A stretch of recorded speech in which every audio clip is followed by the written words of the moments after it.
사랑하는 성도 여러분, 한 주간 평안하셨는지요? 오늘 우리는 2020년 성탄을 맞이하여 그리스도의 성육신을 기억하며 하나님께 성탄 주일 예배로 예배하게 됩니다. 이 시간 마음과 뜻을 모아 하나님께 온전히 예배하는 은혜의 시간이 되었으면 좋겠습니다. 이제 다 함께 묵도하심으로 2020년 성탄 주일 예배를 하나님께 드리겠습니다.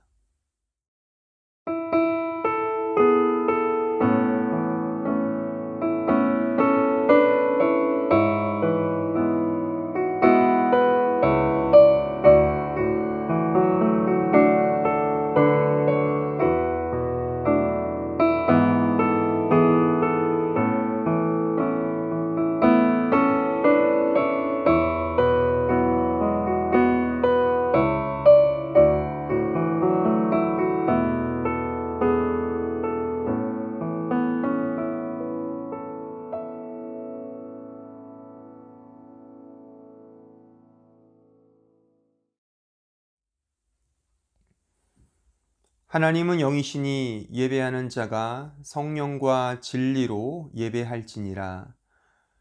은혜로우신 아버지 하나님 감사합니다. 이 시간 우리 구주 예수 그리스도의 성육신을 기억하며 믿음으로 나아갑니다. 이 예배를 통하여 다시 한번 십자가를 바라보며 우리의 나약함과 우리의 죄를 대신하여 이 세상에 오신 예수 그리스도의 은혜 앞에 무릎 꿇고 믿음으로 나아가는 은총의 시간으로 역사하여 주시옵소서. 예수 그리스도의 이름으로 기도하옵나이다. 아멘. 다 함께 사도신경으로 우리의 신앙을 고백하겠습니다. 나는 전능하신 아버지 하나님 천지의 창조주를 믿습니다. 나는 그의 유일하신 아들 우리 주 예수 그리스도를 믿습니다. 그는 성령으로 잉태되어 동정녀 마리아에게서 나시고 본디오 빌라도에게 고난을 받아 십자가에 못 박혀 죽으시고 장사된 지 사흘 만에 죽은 자 가운데서 다시 살아나셨으며 하늘에 오르시어 전능하신 아버지 하나님 우편에 앉아 계시다가 거기로부터 살아있는 자와 죽은 자를 심판하러 오십니다.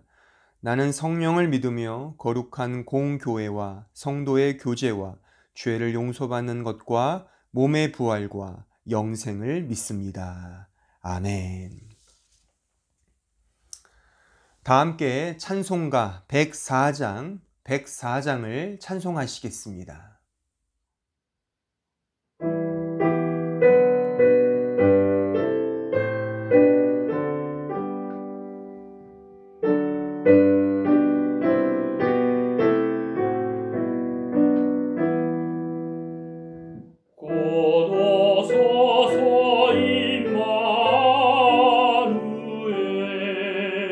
오 구하소서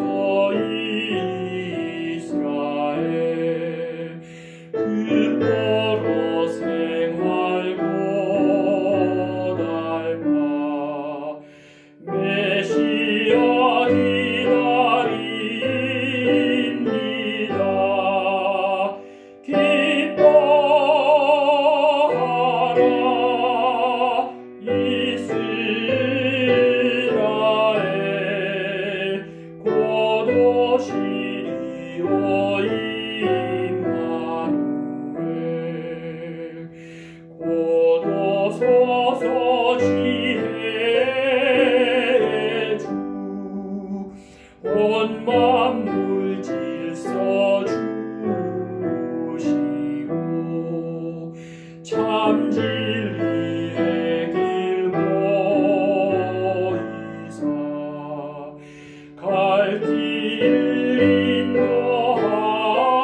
백성 한만이 이루어 시기와 분쟁 없애고 참 평화 채워 주소서.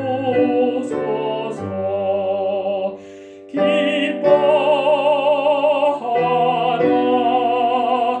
이스라엘, 곧 오시리오 임마누엘.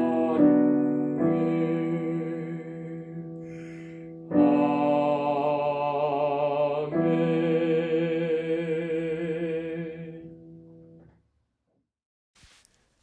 사랑의 하나님 아버지, 오늘도 저희들과 함께 계시고 저희들을 지켜주셔서 감사드립니다.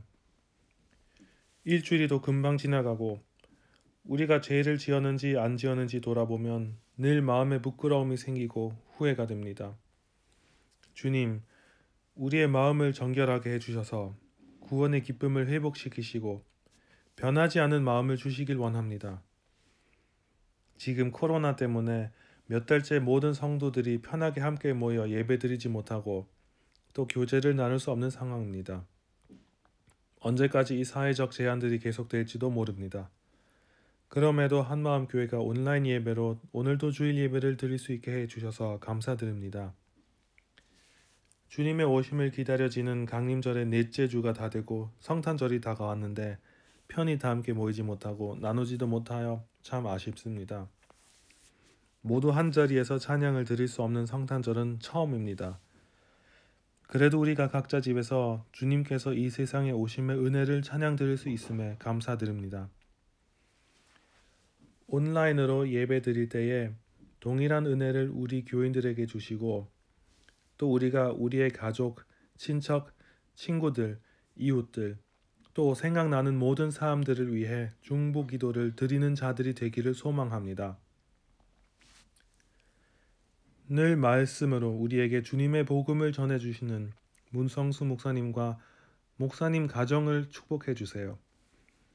늘 한마음교회를 위해 열심히 섬기고 봉사하는 모든 성도들을 축복해 주시고 우리가 다시 편안한 마음으로 모일 수 있는 그날까지 우리 모두 하나님의 말씀을 더 붙잡고 하루하루 보통 일상생활과 달라도 마음이 흔들리지 않고 더 굳건한 마음으로 주님이 함께 하실 줄로 믿으며 나아갈 수 있도록 해주세요.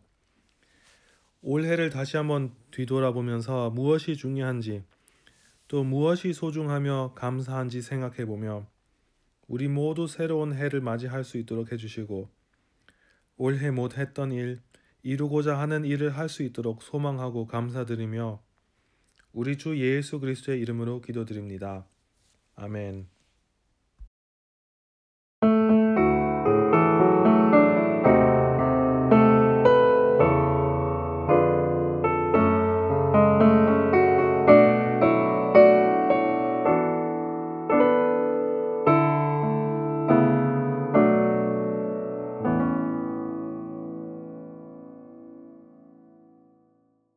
이제 다 함께 준비하신 헌금을 하나님께 드리겠습니다.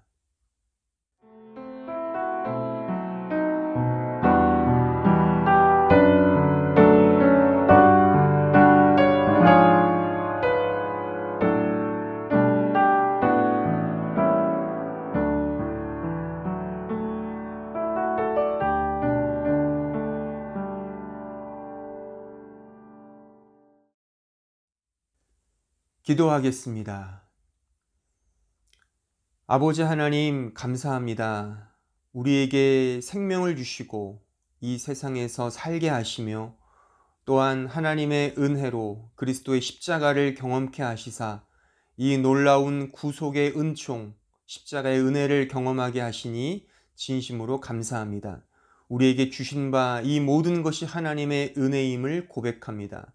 이 시간 이 물질을 하나님께 드립니다. 우리의 마음을 담아 드립니다. 이 헌금을 받아주시며 우리의 마음도 받아주시옵소서.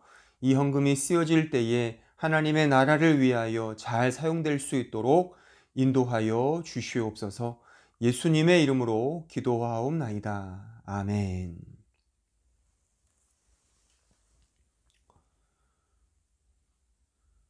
오늘 우리에게 주시는 하나님의 말씀을 봉독하겠습니다. 누가복음 1장 46절로 55절입니다.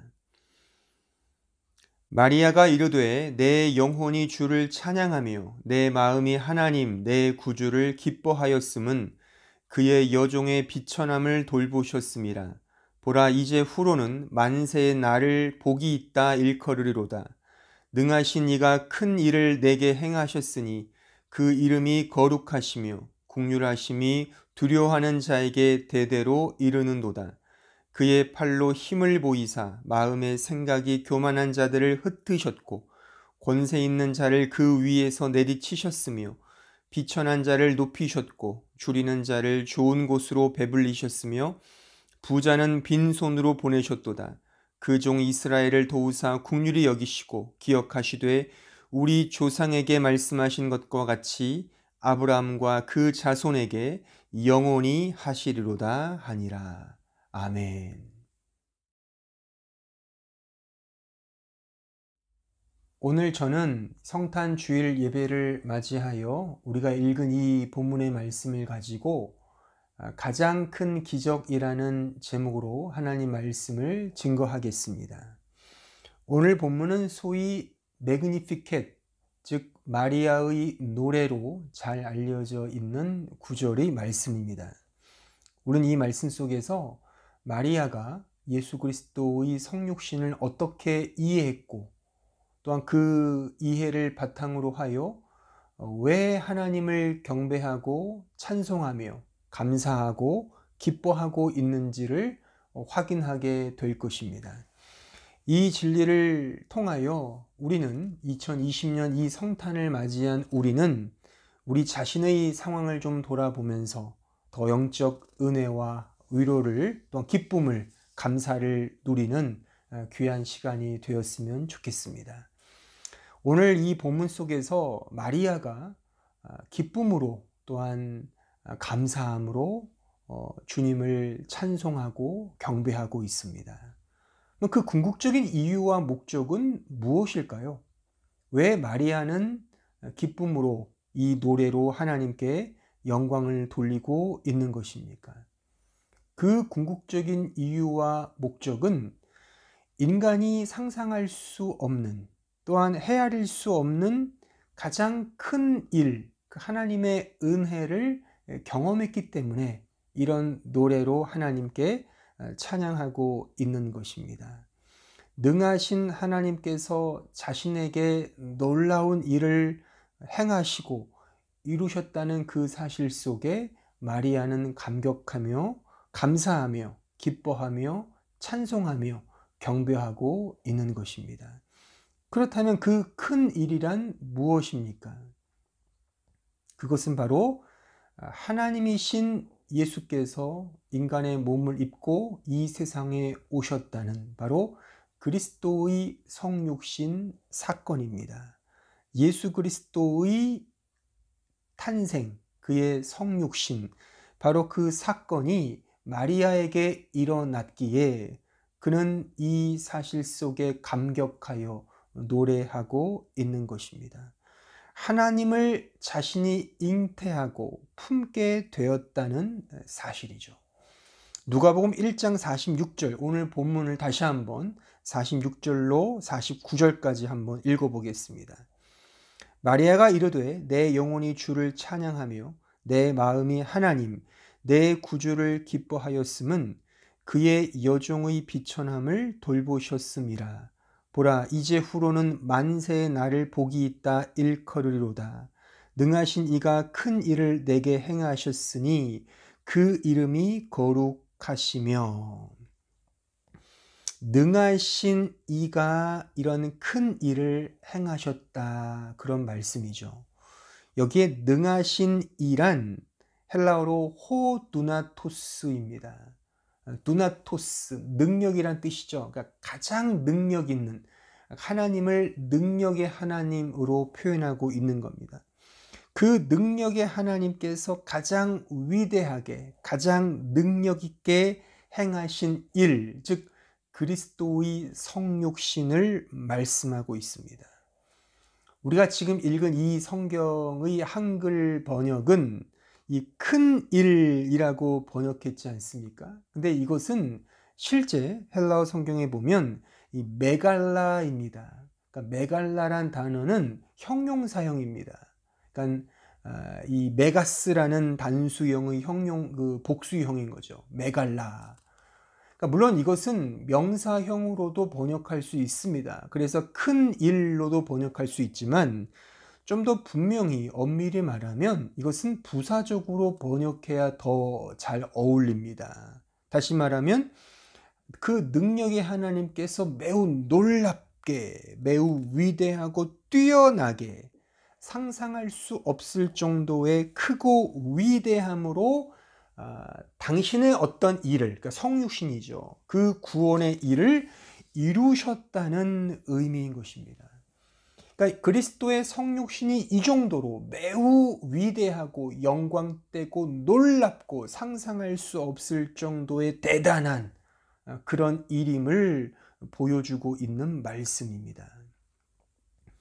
이 세상에는 우리가 이해할 수 없을 만큼의 무수히 많은 그런 불가사의가 있습니다. 그것을 우리는 기적이라고 부르죠. 가령 이집트의 피라미드라든가 바벨론 제국의 공중정원, 올림피아에 있는 제우스 신상, 아르테미스 신전 같은 것은 고대 세계의 7대 불가사의에 속합니다. 중세 시대에도 우리의 상상 그 이상의 그런 건축물들이 있죠. 알렉산드리아에 있는 그 지하 묘지 카타콤이라든가 로마의 콜로세움, 피사의 사탑, 중국의 만리장성과 같은 것은 정말 기적과 같은 건축물이라고 꼽을 수가 있습니다. 심지어는 특히 이 피라미드 같은 것은 도저히 인간이 이것을 어떻게 만들 수 있을까?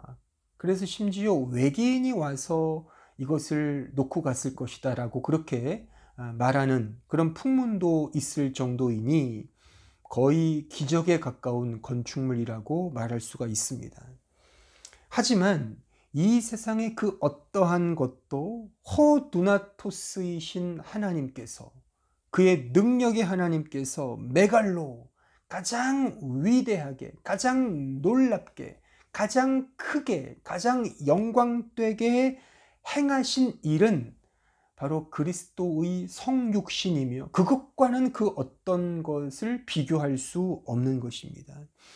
세상에 속한 가장 놀라운 불가사의한 일이라 할지라도 그것이 그리스도의 성육신과는 비교할 수 없다는 것입니다. 세상에 속한 놀라운 일들이 마치 반딧불과 같다면 그리스도의 성육신은 결코 쳐다볼 수 없는 하늘의 태양과도 같은 것이죠. 반딧불도 은혜고 밤하늘을 수놓는 별들도 은혜이지만 그 모든 것을 품는 태양은 그 은혜들 중에 은혜라고 말할 수가 있는 것입니다. 성경은 이 세상의 모든 것은 결국 예수 그리스도를 드러내기 위한 하나의 수단으로 말씀하고 있습니다. 모든 것이 그리스도로 통하고 그분을 온전히 드러내는 일로 역사된다는 것입니다.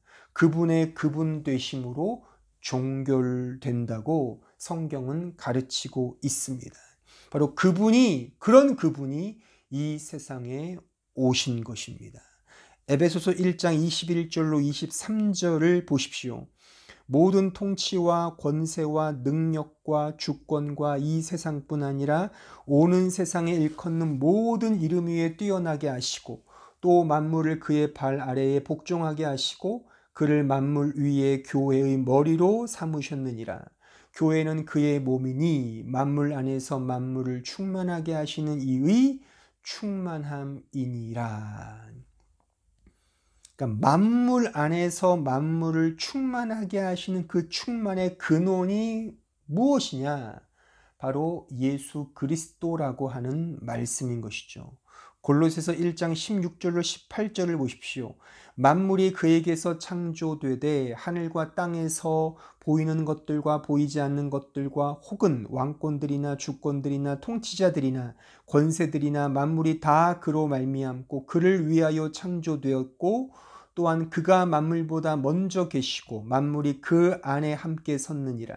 그는 몸인 교회의 머리시라. 그가 근본이시요 죽은 자들 가운데서 먼저 나신 이시니 이는 친히 만물의 으뜸이 되려 하심이요. 언젠가도 이 말씀을 인용했었죠. 모든 만물의 으뜸은 누구다? 바로 예수 그리스도다. 그러니까 모든 세상에 뛰어난 것, 기적과 같은 일은 바로 이 예수 그리스도를 드러내기 위한 하나의 수단에 불과하다. 그러니까 예수님께서 모든 만물의 으뜸이다라고 하는 그런 말씀인 것입니다. 히브리서 13장 8절을 보십시오. 예수 그리스도는 어제나 오늘이나 영원토록 동일하시니라. 예수 그리스도의 편재성, 유비쿼터스라고 하죠. 하나님의 존재, 예수 그리스도의 존재는 어디에나 동일하게 존재하고 편재해 계신다는 그런 의미입니다. 그런 하나님께서 어떤 한 장소에 매이는 그 임마누엘, 그렇게 함께 계시는 그런 상태로 오신 겁니다. 그것이 성육신이죠.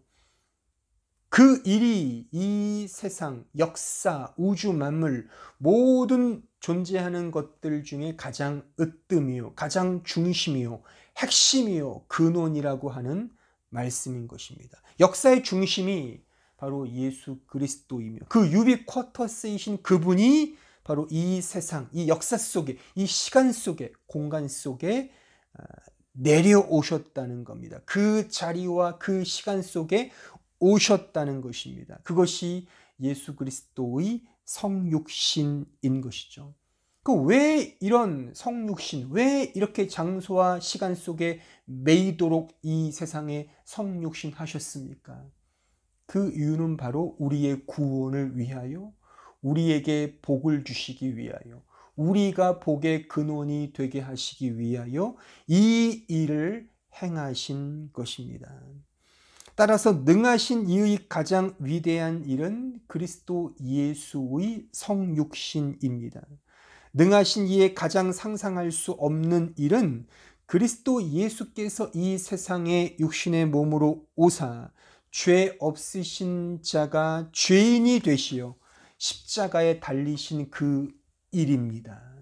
능하신 이의 가장 영광된 일은 그리스도 예수께서 죄인인 우리를 당신 안에 품으시사 함께 죽으시고 함께 부활하신 그 구원의 복음인 것입니다. 바로 이 사실을, 이 내용을, 이 복을 바로 마리아는 노래하고 있는 것입니다.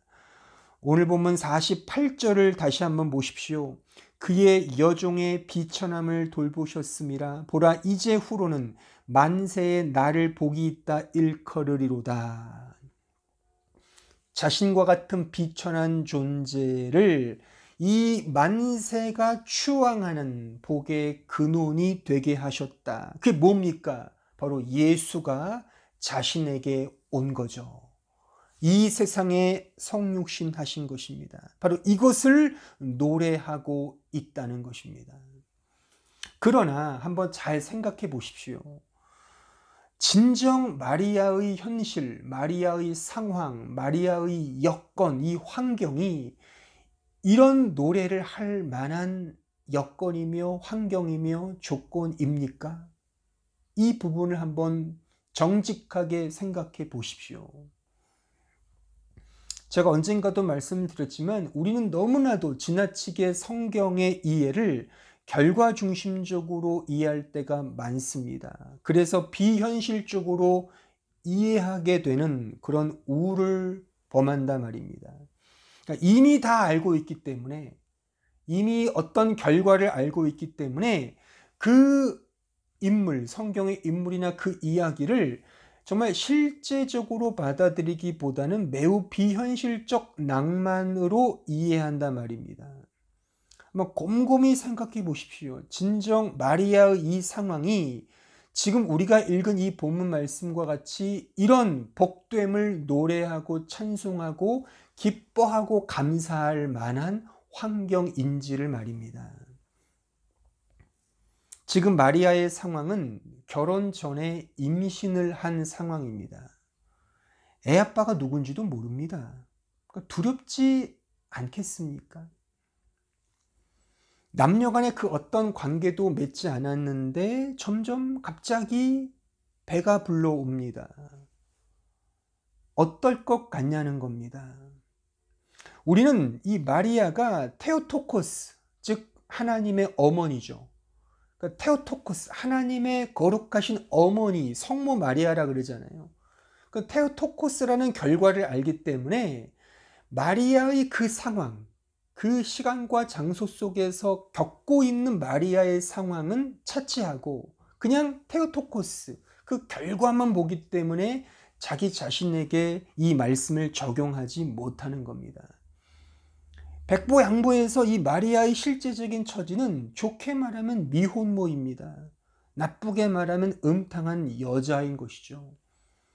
그의 남편 약혼남이었던 요셉조차도 사실 저 남자이기 때문에 느낌이 옵니다.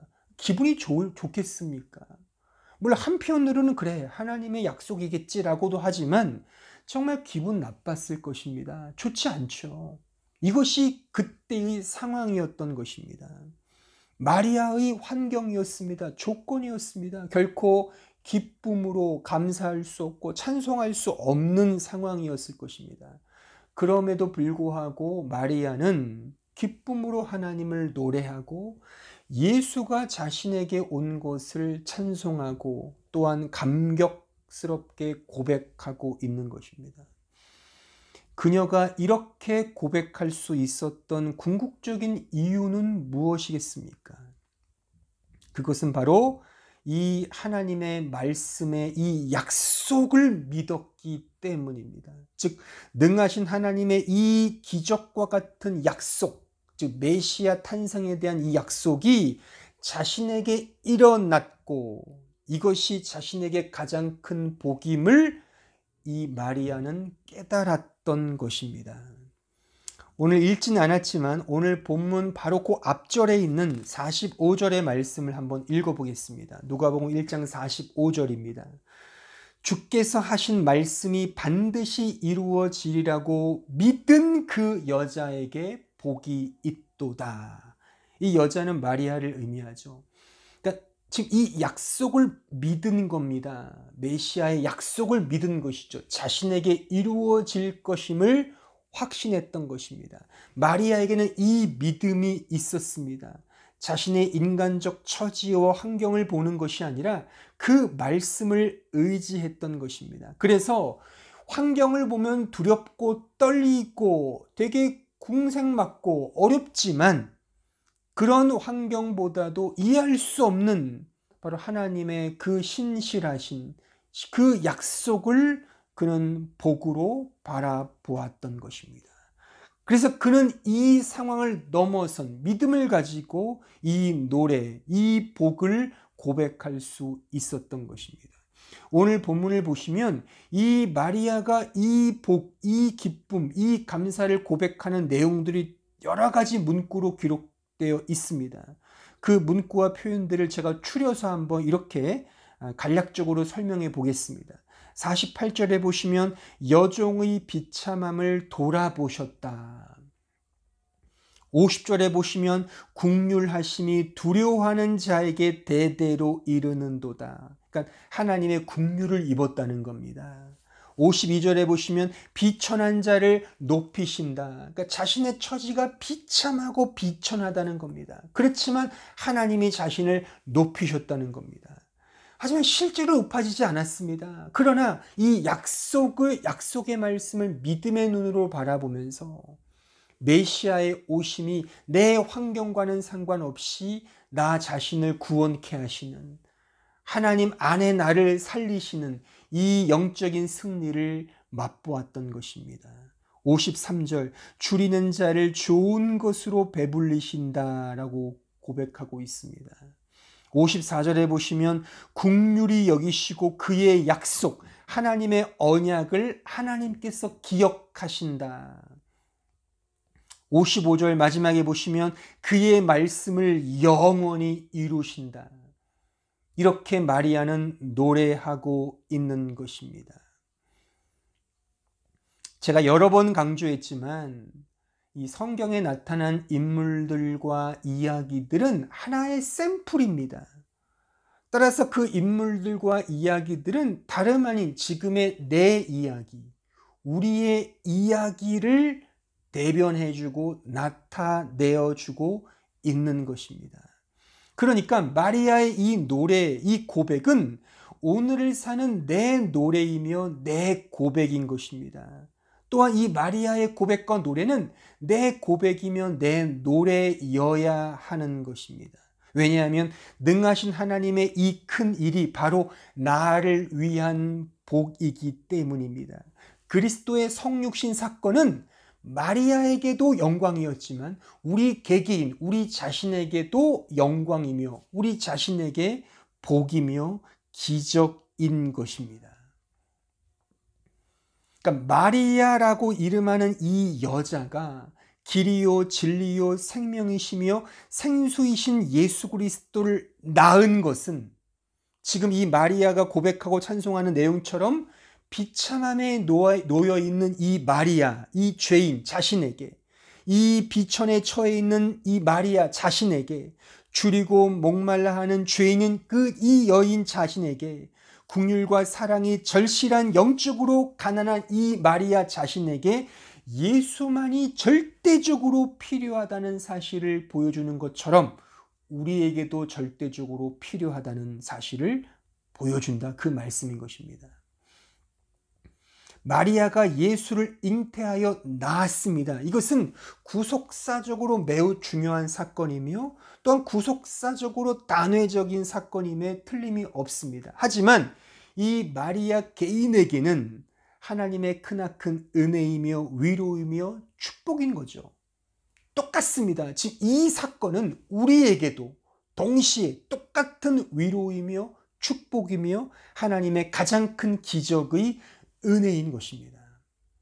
그러니까 우리 자신이 또다시 예수님을 잉태하고 낳는 이런 구속사적인 의미는 재생되거나 반복되진 않지만 이 마리아가 예수를 낳았지만 이 여인은 어떻게 이해했냐면 이것이 내가 예수를 낳아서 인류를 구원시키는 이런 구속사적으로도 이해했지만 내 개인의 내 지금의 상황, 나의 비천한 처지, 나의 이런 안타까운 상황을 아시고 주님이 나에게 은혜로 주신 나를 위해 성육신하신 나의 죄를 위해 예수께서 오신 그 은혜의 사건으로 이해했단 말입니다. 이것은 동시에 우리 개인에게 지금 우리에게도 동일한 우리 모든 신자에게 동일한 은혜이며 축복인 것입니다.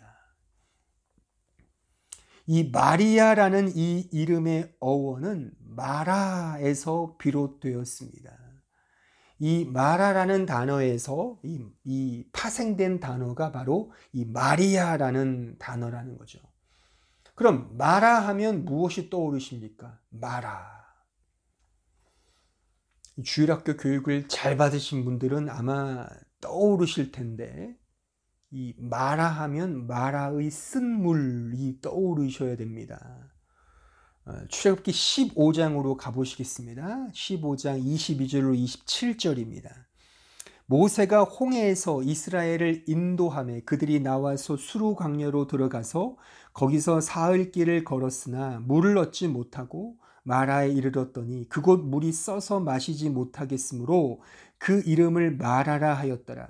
백성이 모세에게 원망하여 이르되 우리가 무엇을 마실까 하매 모세가 여호와께 부르짖었더니 여호와께서 그에게 한 나무를 가리키시니 그가 물에 던지니 물이 달게 되었더라.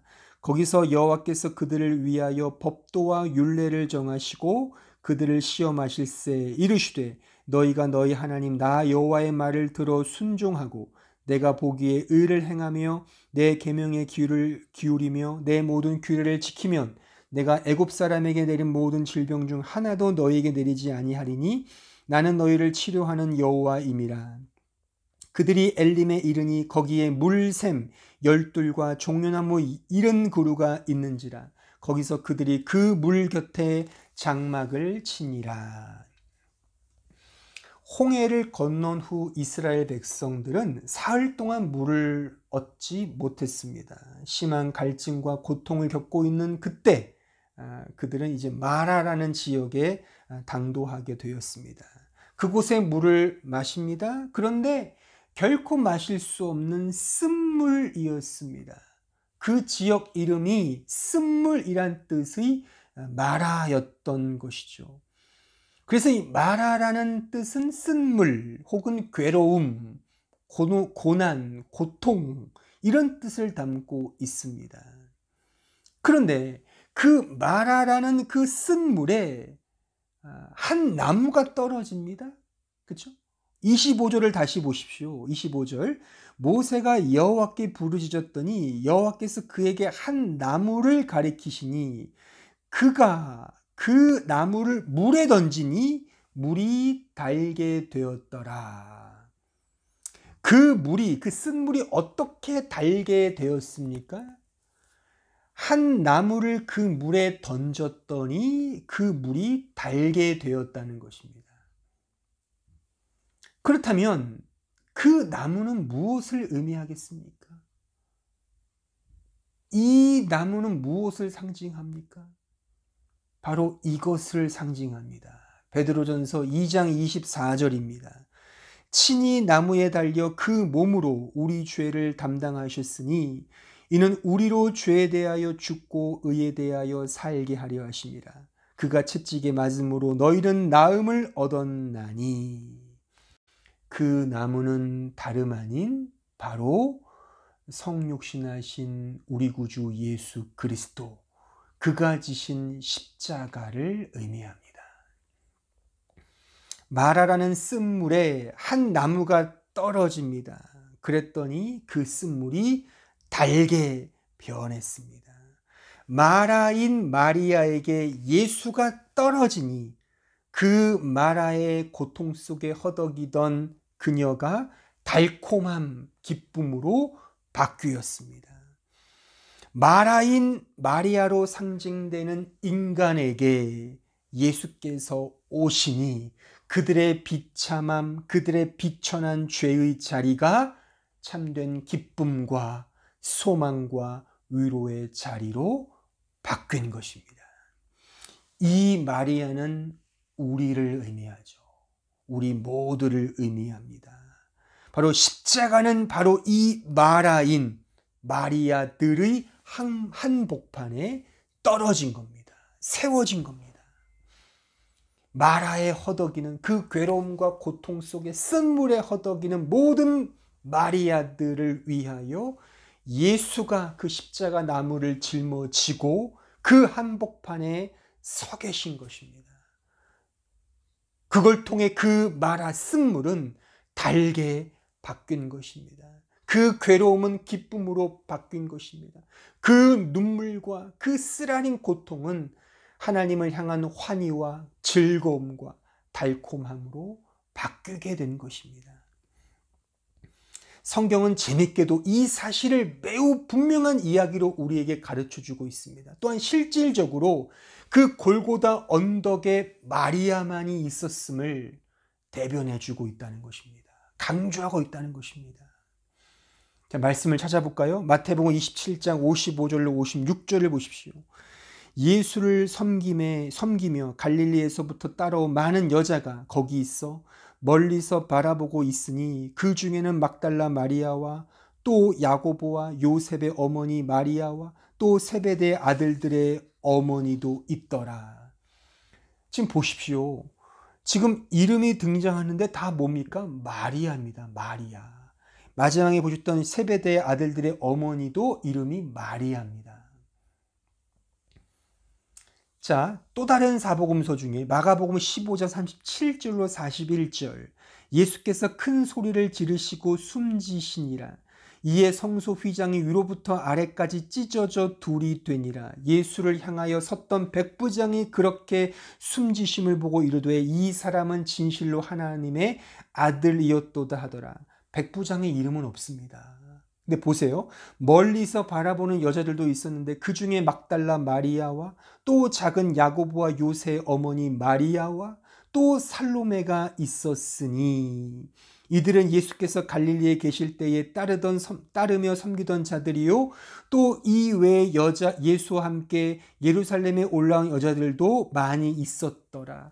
여자들이 많이 있었지만 이름은 없어요. 다 마리아입니다. 여기 등장한 살로메도 본명은 마리아 살로메입니다. 풀네임이 마리아 살로메. 다른 사복음서 보시죠. 누가복음 23장 49절. 예수를 아는 자들과 갈릴리로부터 따라온 여자들도 다 멀리 있어서 이 일을 보니라. 여자들 따릅니다. 이름이 뭔지 아십니까? 자, 24장 10절. 이 여자들도 막달라 마리아와 요한나와 야고보의 모친 마리아라. 또 그들과 함께 한 다른 여자들도 이것을 사도들에게 알리니라. 그러니까 마리아라는 이름밖에 없어요. 이 의미를 아시겠습니까? 이 마라라는 이름을 지닌 마리아밖에는 성경이 기술하고 있지 않다 이겁니다. 이 의미를 아시겠습니까?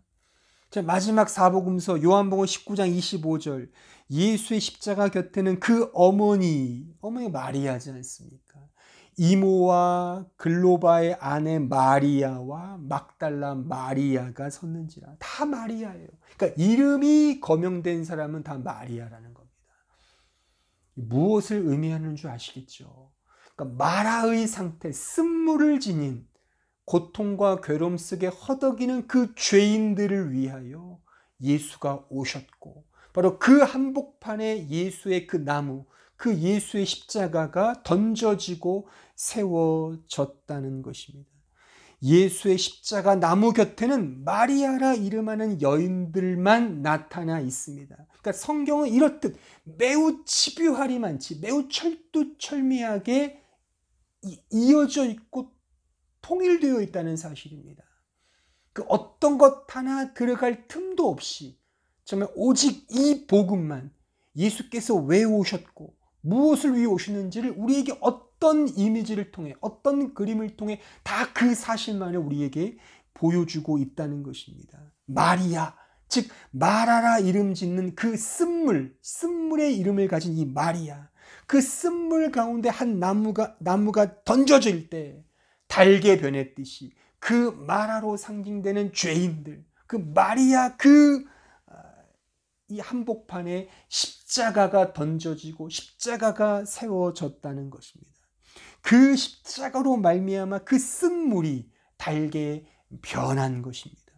비천하고 비참한 죄의 사슬이 벗겨진 것입니다. 그래서 성경은 예수의 십자가 나무 그 주위에 오직 마리아라고 이름 짓는 이 사람들만 있었음을 우리에게 가르쳐주고 나타내주고 있는 것입니다. 마리아는 깨달았습니다. 자신의 쓴 인생이 예수로 말미암아 달게 되었다는 사실을 말입니다. 똑같습니다. 우리도 마라입니다. 우리도 마리아입니다. 예수만이 우리의 인생을 복되게 하고 참된 생수로 바꾸어 주십니다. 그러므로 어떤 자가 복된 자입니까? 어떤 자가 복된 자입니까? 복된 자는 자신의 인생이 이런 쓴 자리임을 깨닫는 자입니다. 자신의 처음 자리가 먼지와 티끌과 진흙더미라는 사실을 알아먹는 자가 복된 자인 것입니다. 아시겠습니까? 이 복된 자리를 깨닫기를 저는 바랍니다. 그런데 한번 잘 생각해 보십시오. 정말 곰곰이 생각해 보십시오. 실제로 우리 인생을 한번 잘 곱씹어 보십시오. 우리네 인생은 말 그대로 고난 그 자체가 아닐런지요. 우리의 삶은 늘 고단하고 힘듭니다. 좌절과 절망과 실패가 언제나 엄습해 옵니다. 코로나19는 여전히 우리의 육체를 노리고 있습니다. 가족 중에 아픔을 겪으며 괴로워하는 자가 있습니다. 육체에 연약한 그 질병 때문에 힘든 나날을 보내는 자도 있습니다. 인간관계의 어려움 속에 낙심과 원망과 뼈저림, 그런 아픔 속에 허덕이는 자도 있습니다. 물질의 어려움으로 인해 눈물 어린 시간을 보내는 자도 있습니다. 학업과 진로의 문제로 심한 스트레스와 노이로제에 시달리는 자도 있다는 것이죠. 우리의 인생살이는 다 이런 마라, 고난과 괴로움인 것입니다. 오늘날 현대인들에게 가장 흔하게 일어나는 이 신체 질병 가운데 이 패닉 디스오더가 있습니다. 공황장애입니다. 그러니까 패닉 디스오더, 잘못된 명령을 내 몸이 자기 멋대로 내리는 겁니다. 그러니까 내 몸을 내가 통제하지 못하는 거죠. 그 어떠한 이유와 원인도 없는데 그냥 심장이 쿵쿵 뛰면서 밤잠을 설치게 하고 잠도 못 이루게 하고 이 몸이 움직이지 않는 거죠. 이것이 바로 공황장애인 것입니다. 다른 이유가 없습니다. 심한 스트레스. 이 현대인들에게 흔히 있는 이런 스트레스를 통하여 이런 공황장애가 있다는, 이 정신질환이 있게 된다는 것입니다. 말하자면 이 모든 것이 우리의 마라인 것입니다. 게다가 우리의 존재 자체가 마라가 아닐런지요. 그러니까 우리에게서 나오는 것은 다 마라 아닙니까? 쓴물이지 않습니까? 우리에게 나오는 것은 다 죄뿐입니다. 타락뿐입니다. 고통뿐입니다. 절망뿐입니다. 욕직이 나는 서러움뿐입니다. 이것이 우리의 실존이죠. 그런데 보십시오. 그런 우리 마라에게 한 나무가 떨어집니다. 한 나무가 세워졌습니다. 바로 십자가인 것입니다. 그 십자가를 지시기 위해 우리 예수께서 이 세상에 성육신하여 오신 것입니다. 우리의 마라의 자리를 아시는 주께서 우리를 위로하시기 위해, 우리 같은 이런 죄인을 위하여 참된 복이 되게 하시기 위하여, 생명을 주시기 위하여, 길이 되시기 위하여, 진리가 되시기 위하여 우리 이 세상으로 오신 것입니다. 우리 이 마라와 같은 인생을 진정한 달콤함으로 변화시켜 주시기 위하여 예수께서 2000년 전에 이 세상에 오신 것입니다. 우리 편에 임마누엘 하러 오신 겁니다. 우리 편을 들어주시기 위하여, 우리를 위하시기 위하여 이런 일을 행하신 겁니다.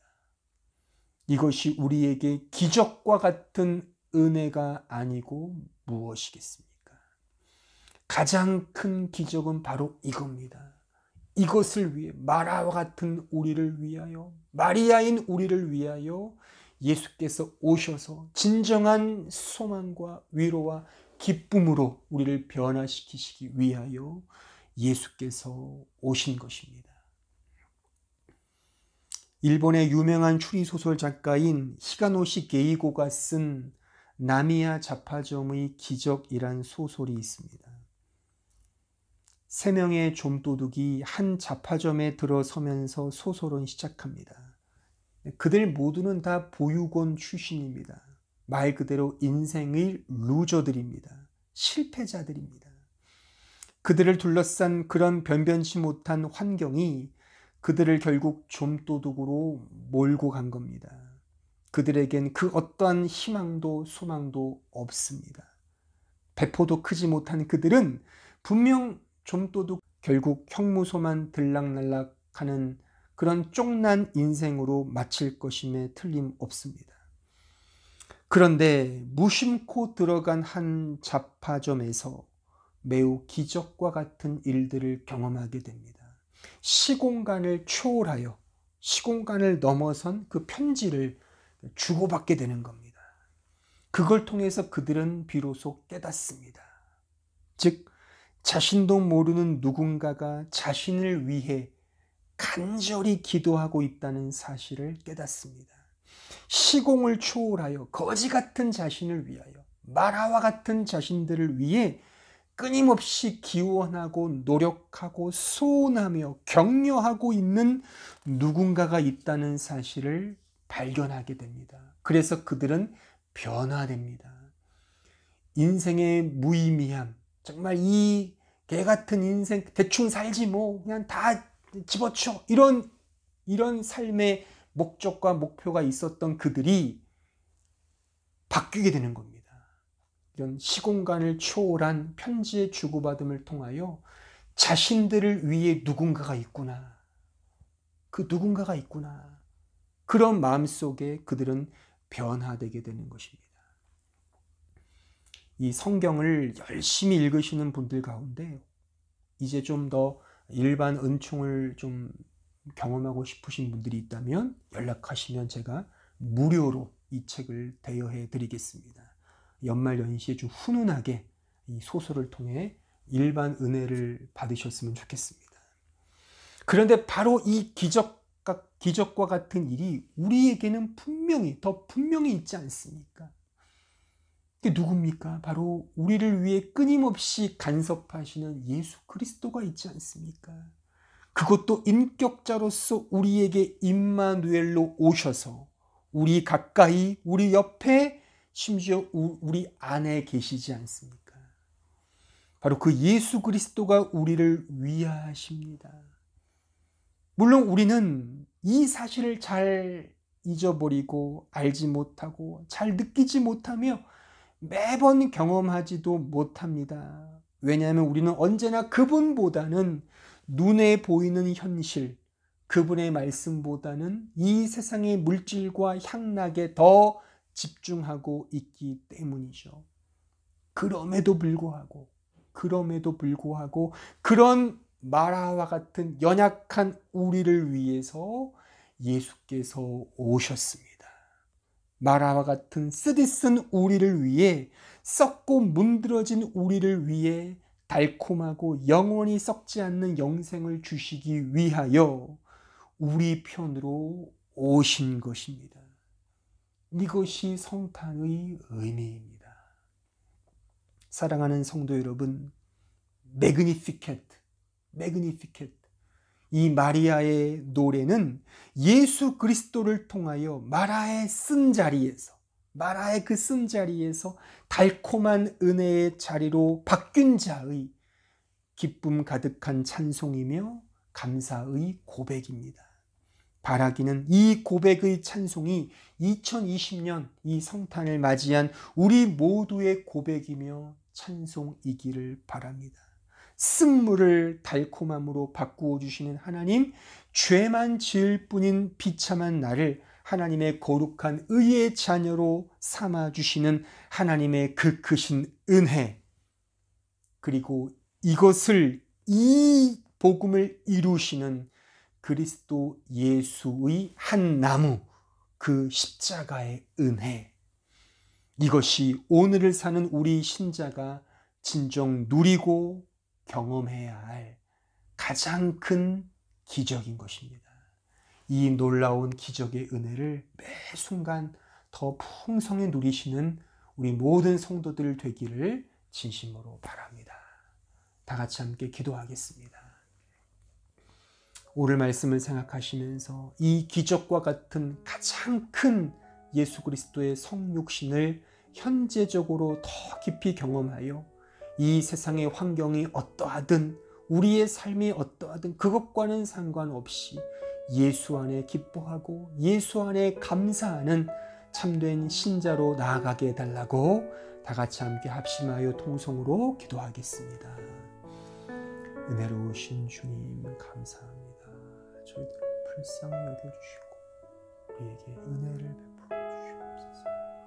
이 기쁨과 이 놀라운 즐거움을 만끽하는 우리 모두가 되게 하여 주옵소서. 저희들을 불쌍히 여겨주시고 이 은혜 안에서 승리하는 저희들 되게 하여 주옵소서. 다 함께 찬송가 126장을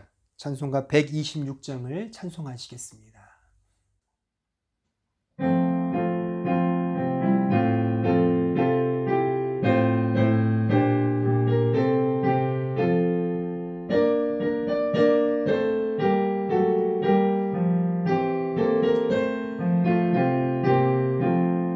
천사 찬송하기를 거룩하신 분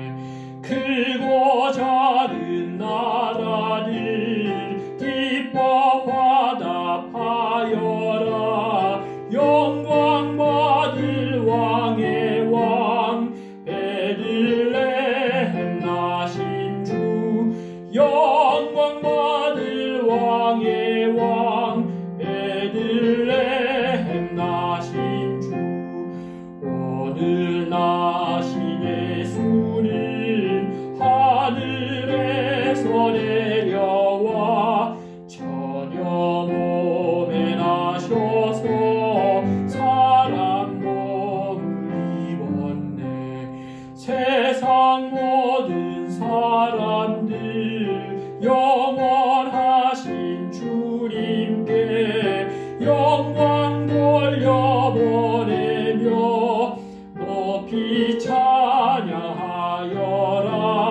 영광 돌려보내며 높이 찬양하여라. 의로우신 예수는 평화의 왕이시고 세상 빛이 되시며 우리 생명 되시네. 죄인들을 불러서 거듭나게 하시고 영생하게 하시니 왕께 찬양하여라. 영생하게 하시니 왕께 찬양하여라.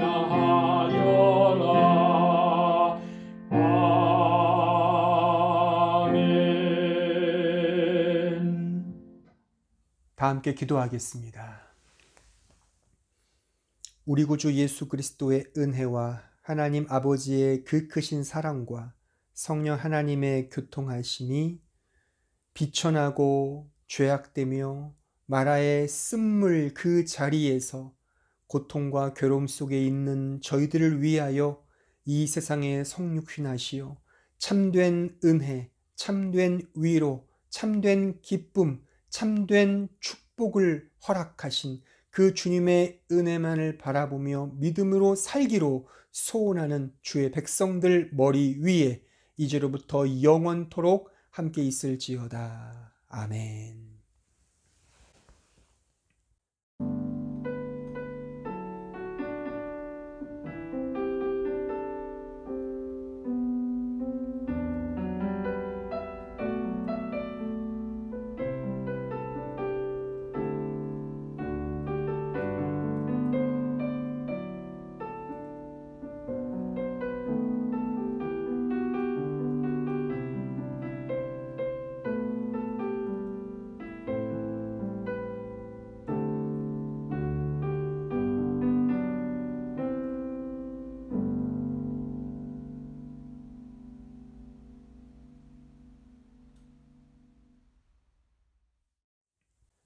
교회 소식을 알려드리겠습니다.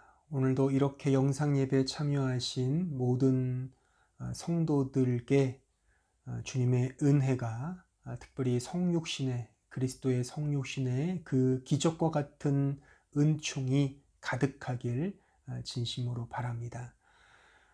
현재 코로나 록다운 기간 중에 있습니다. 다들 아시는 바와 같이 내년 1월 10일까지 4주간 이 록다운 기간 중에 있습니다. 우리 교회도 이 기간에 이 조치에 맞춰서 오늘 이 주일을 포함하여 4주간 영상 예배, 즉 온라인 예배로만 예배를 드립니다. 주일 오전 11시에 이 예배 영상이 링크될 예정이니 이 영상을 가지시고 마음과 뜻을 다하여 예배에 임해 주시기를 당부를 드립니다. 오는 12월 25일 성탄절 당일날 성탄 축하 온라인 모임이 있습니다. 실시간으로 그 인터넷 춤에서 우리가 함께 전 교인이 모이고자 합니다.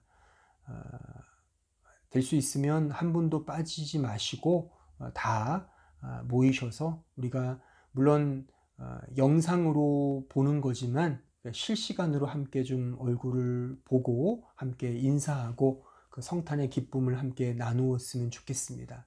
또한 제가 지난주에 광고 드렸듯이 제가 드리는 미션이 있습니다. 그 과제는 이 성탄 메시지를 제가 전하는데 소통하는 차원에서 저만이 아니라 여러분들의 고백을 담아서 한 말씀씩 하면 좋겠다 싶습니다. 그래서 그 양식은 이 광고에 지금 나와 있듯이 2020년 예수님의 성탄은 나에게 뭐뭐뭐다. 요 문구를 한번 잘 만드셔서 그날 함께 돌아가면서 고백할 때 함께 나누고 또 성탄의 의미를 좀 더 깊이 새기며 마음속으로 감사하는 그런 시간이 되었으면 좋겠습니다. 개인별로 하실 수도 있고요. 가정별로 하실 수도 있습니다. 우리 주일학교 어린이들도 한번 잘 생각해서 자신만의 그 성탄의 어떤 의미를 함께 나누는 또 그런 시간이 되었으면 좋겠습니다. 헌금 안내입니다. 영상 예배를 드리는 동안 온라인으로 헌금을 드리실 수 있습니다. 잘 준비하시고 또한 구별하셔서 하나님께 봉헌하시는 우리 모두가 되었으면 좋겠습니다. 자세한 내용은 이 광고 내용을 잘 참고해 주시면 좋겠습니다. 코로나19 방역 계속해서 잘 유념해 주시고 자신의 건강과 또한 타인에 대한 배려를 잘 우리 모두가 좀 지켜주셨으면 좋겠습니다. 또한 특별히 이 힘든 시기를 기도로 또한 주님을 향한 믿음으로 또 잘 이겨내시는 우리 모든 성도들이 되었으면 좋겠습니다. 다음 주 회중기도 순서 보시고 또한 잘 준비해 주시기를 바라고요. 아무쪼록 한 주간도 주님이 주시는 그 은혜와 힘으로 또 오늘 주신 이 성탄 메시지를 잘 마음에 새기시면서 나의 상황은 마라이지만 예수 안에서 달콤한 그 기쁨, 그 즐거움, 그 감사, 그 위로가 있다는 사실을 꼭 기억하시고 주 안에서 감사와 기쁨이 넘치시는 우리 모든 성도들이 되었으면 좋겠습니다. 감사합니다.